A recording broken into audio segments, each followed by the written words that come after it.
Jessica, let's begin with you. As you listen to this testimony of Frances Haugen and all of these documents that have been released, I mean, it was really amazing to see these congressional hearings in the last few weeks where you have Facebook being confronted by senators. And the senators are saying these studies that you did not reveal, like the damage you do to tweens and teen girls, are astounding. And she said, oh, actually, they're really bad studies. They said, no, they're really good studies. But overall, your response to what's taking place right now? Listen, Amy, good morning. I'm not surprised that Facebook knew that it was causing concrete harm to women, to people of color, to society as a whole. I'm not surprised it knew that it was spreading disinformation about the vaccine, the pandemic, and other things. What I'm surprised about is just how blatantly they lied to the American public, including members of Congress, over and over again about the extent to which they were causing harm here in the United States and around the world. That's the shocking part here, is just the number of bald-faced lies repeated over and over again. It indicates clearly that Facebook is unfit to self-govern and that we need the U.S. Congress and the administration to step in and provide transparency and accountability. Yes, Juan, as bad as this situation is in English, it's far worse in Spanish and other non-English languages.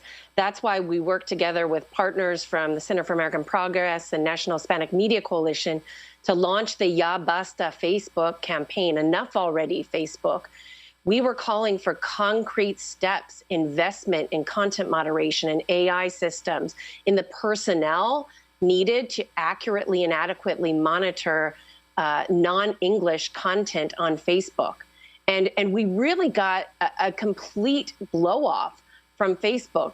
In fact, Facebook wouldn't even tell us who's in charge of Spanish language content moderation, how many moderators do they have, where are those people located, what are the systems and trainings in place. They won't even provide baseline transparency.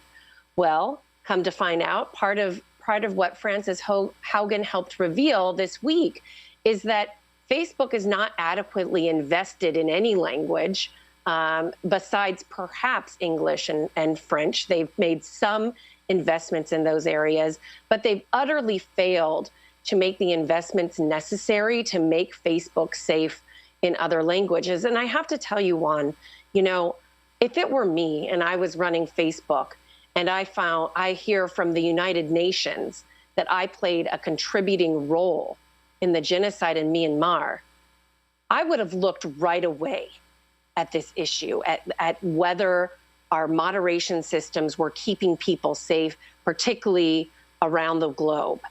And so the fact that that didn't happen is appalling and unacceptable. About tween and teen girls, or whether we're talking about the insurrection. Right before the insurrection, they knew the level of hate that was mounting and being amplified, and they turned off the monitors and the disruptors of that. That's right. That's right, Amy. You know, and not only did they know, the fix is so easy. They have a setting. They decided to turn it off before the election results were certified, despite spotting trends of fake information about a supposed steal of the election, despite seeing the activity budding on their site, despite seeing that there were militia groups organizing calls to arms on different parts of their networks. So this was a choice to put profits over public safety, over democracy, over the health and well-being of not just Facebook users, but all of us.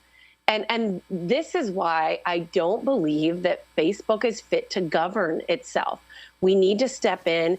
And, you know, here's what's really insidious about how Facebook's business model operates, which isn't true of, like, maybe young girls receive negative messaging in magazines or on TV or on radio. But here's what's insidious in particular about how not just Facebook, but other social media platforms earn their revenues. They are collecting and extracting our personal demographic data, the way we're behaving on the sites, and they're identifying what we might be vulnerable to, right? Our vulnerabilities, our predispositions, our behaviors. And they're actually targeting us with things that they think we'll engage more with. So this is targeted disinformation, targeted hate, targeted imagery that might have caused teen girls to feel worse about themselves based on the extraction of our data without informed consent. I don't know that most people understand that we're the product on Facebook. They're selling us to their advertisers. And so without even truly understanding how this works, we're being used and without any public interest good. In fact, a whole lot of harm. So we have to completely rethink the structures that underpin social media platforms, and we need to pass legislation. We need FTC investigations to completely disrupt the hate and lie for profit business model that is doing so much damage. Yeah, as someone who's worked quite a bit on this issue through the Ya Basta Facebook campaign, where we're calling out the disparities in how Facebook is enforcing its rules in English and Spanish, I was very interested in the revelation that 87% of Facebook's investment in what they call integrity, the integrity of their systems, is devoted to English, despite that only 9% of Facebook users are using and speaking English on the platform. Another thing that Haugen revealed is that Facebook seems to invest a lot more in users who make more money, even though the risks to users are not necessarily distributed based on income. And of course they're not, right? We know that in society and in our digital world in particular, that women, people of color, religious minorities, ethnic minorities are often disproportionately targeted with bigotry. And so it was very interesting to hear her reflect and share the internal information that reveals that Facebook has not adequately invested to keep people safe across languages. So it should come as no surprise then that they played a contributing role in the genocide in Myanmar, that they are responsible for the rise in authoritarianism in the Philippines and Brazil and India and Ethiopia, because they have not implemented the type of mechanisms, they have not invested in the human personnel that is required to conduct content moderation. And so when I take that coupled with Facebook's incredibly disappointing and disrespectful response, and I layer on top of that how time after time Facebook has refused to offer any transparency whatsoever pertaining to the most basic questions about how they moderate content across languages in non-English languages, I'm horrified, I'm disgusted, and there's a very racist element to the lack of investment across language, and I think that needs to be addressed right away. You know, going back to Roger's point about the need to tamp down on surveillance capitalism, I think that's exactly right. And another thing that I thought was really important that Haugen said is that we actually need to think through new regulatory frameworks. And I think the time is now for Congress to pass a data privacy and civil rights law that limits the collection of our personal data, that limits algorithmic discrimination, that provides greater transparency about what the companies are doing and what they know about the harms they're causing across the globe, and that really provides accountability to not just the American public, but people across the world. So I think Congress needs to act.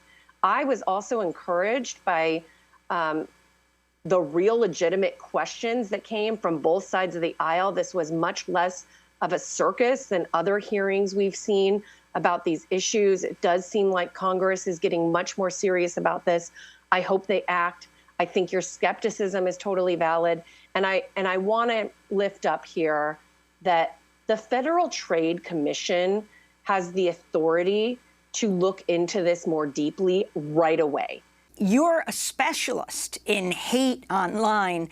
What has to be done in this case?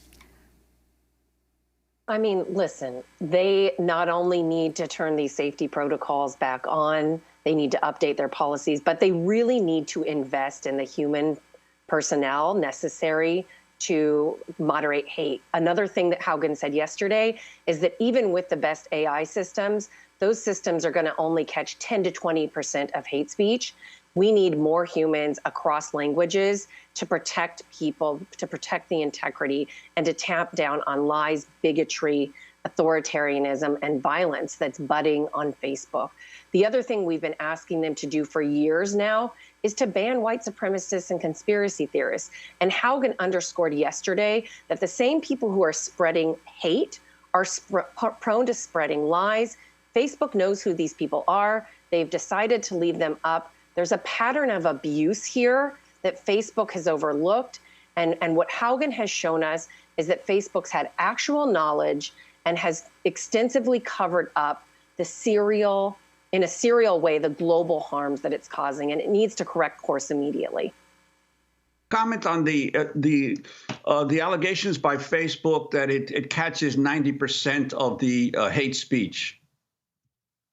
Yeah, they've said this over and over again, yet Haugen and the documents that Facebook's own research informed indicate they're only catching 3 to 5%. So I actually looked. Mark Zuckerberg has told this number to me personally. He's said this time and time again before Congress. And I saw the SEC documents that Haugen filed yesterday. He's also shared this with shareholders. And so this really needs to be looked into. They're materially misleading the public and shareholders about the nature and the quality of their content moderation in regards to hate speech. Jessica González, co-CEO of Free Press, member of the Real Facebook Oversight Board, co-founder of Change the Terms, which works to disrupt hate online.